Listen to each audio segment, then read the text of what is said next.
I hopefully mine next time.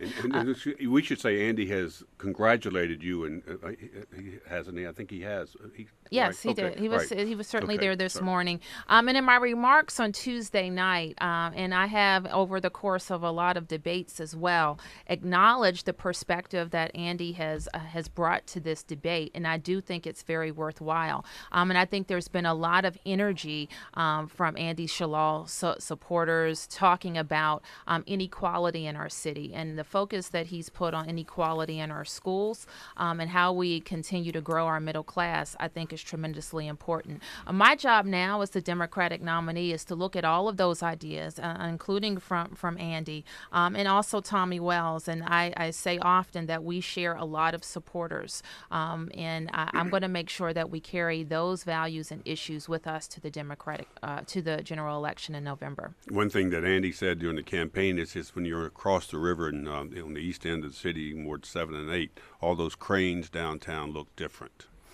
And suggesting that not enough. And you've pledged to have a deputy mayor for east of the river. You've talked about housing some, but apart from schools where people can live to send their kids to schools, housing has fallen off dramatically in terms of affordable housing as the city becomes enriched. And you've recently, I think in just March, you said you supported $100 million a year for the Housing Trust Fund that helps finance more housing. But you've been the Housing Committee chairperson since start of 2013, is that right? Since last January, yes. Or January 2013. But you haven't done a lot of legislation. What do you think needs to be done for housing I think you haven't done as chairman of the Housing Committee? And it doesn't have anything to do with legislation. It has to do with getting money out the door. In the first 2 years of the current administration, I didn't have oversight then, but we saw housing funds slashed. In the most recent two years or so, we've seen a huge increase in the monies that are going into the Housing Production Trust Fund, up to $187 million. Mayor Gray's proposal. Yes. But unfortunately, we haven't seen it get out the door quickly, and we have exercised oversight over how that money is spent. The very first thing I did around housing when I got this committee last January is try to figure out why our new communities initiative had stalled. The very first hearing that I had, and I have to tell you that focus is actually getting those projects underway. And so to suggest that we've done nothing, some people think that... I don't think I suggested nothing, though. I just wanted to know what you'd done. Yeah, so... Others have suggested nothing. Yeah, and I know. And the job of the council is not to just pass laws to change things. We have to make sure that the executive is implementing the laws that we've already passed and is executing the budget that we approved. And part of that execution is getting new communities done, when we're going to stay focused on that. So it's not just, when we talk about affordable housing, I hope everybody remembers the whole continuum. You know what's interesting about this conversation? We haven't really talked about ethics. Because now that Mayor Gray has lost and we're still waiting for the prosecutors to deal with him one way or the other, what going forward? You've said we need a fresh start. We don't need to be dragged down by the legal troubles of the current mayor.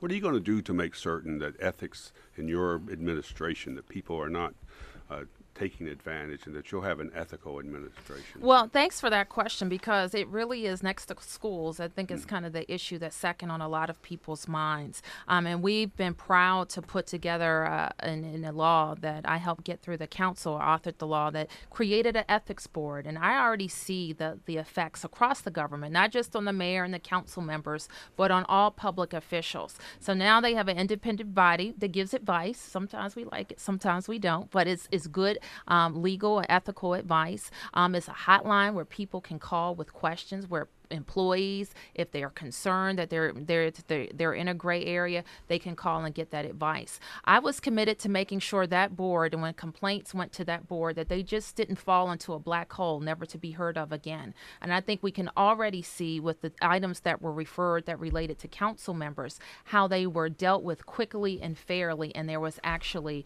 resolve. And how about your own administration, which is, I think, what Tom wanted to focus on? And also, somebody I said we need to wake up the Inspector General. We need to wake up the Office of Campaign Finance. We need much more aggressive funding, staffing Yes. to monitor the ethical issues that do come up on a daily basis. No, I think you're right. And the part of the reason why I suggested that we have an independent ethics board is all of those agencies that could have been investigating issues were not investigating issues. We put more money in the Office of Campaign Finance.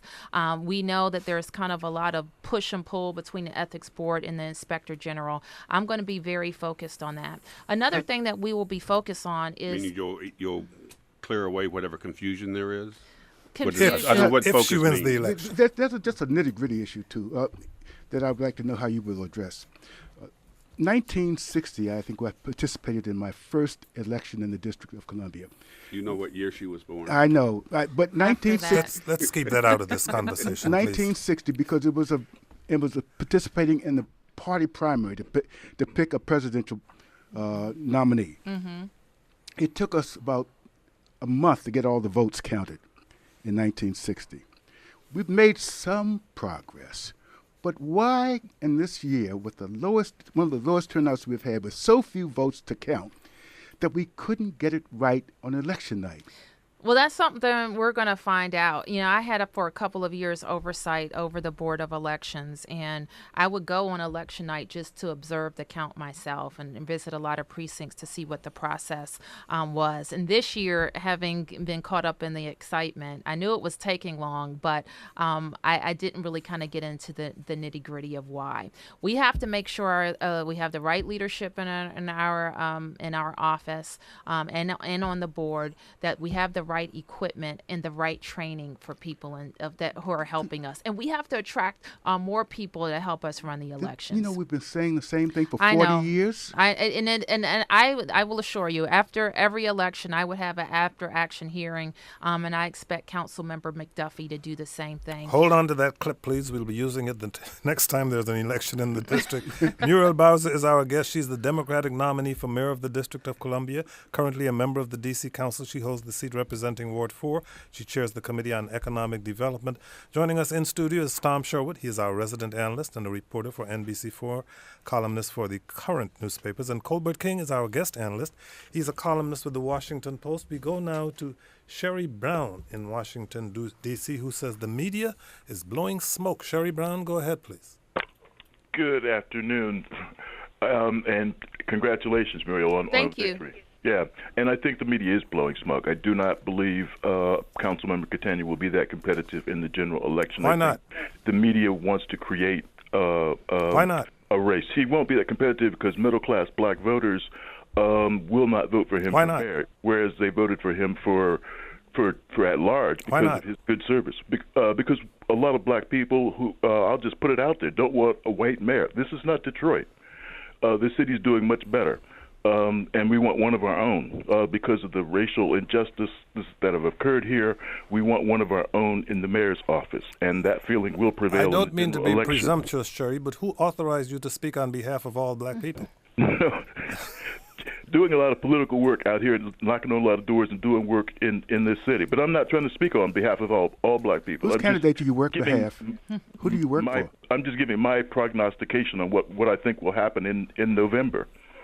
Okay, here now is Muriel Bowser. What about the race issue there? He articulated it fairly well. He wants a black mayor. Well, I in a year of campaigning for this office where there were white candidates in the race, it didn't really come up that often. I know I got a lot of questions about it at the beginning of the race. And what I think that people want a mayor that shares their values. And that's what I think that this race will be about. Does David Catania share values? I mean, I know you have disagreements, but this is not a value issue with him. It's just a matter of disagreements. No, I'll repeat what I said. I think that people in the district want a mayor that shares their values, and that what I've learned, and I think what the results of our primary show is that we have attracted people from all walks of life in all 8 wards, every background and creed, gay and straight, to our campaign. I would invite listeners to look at the returns and see how Phil Mendelssohn did in the city, across the city, and every ward of the city. It's not as if African Americans won't vote for a white candidate. They will. They have, and they will. In addition to Absolutely. which there are now, David Clark comes to mind. Yes. in addition to which And there likewise, are, white voters vote for black candidates as all they the did time. on Tuesday. Yes. speaking of, That's why I'm looking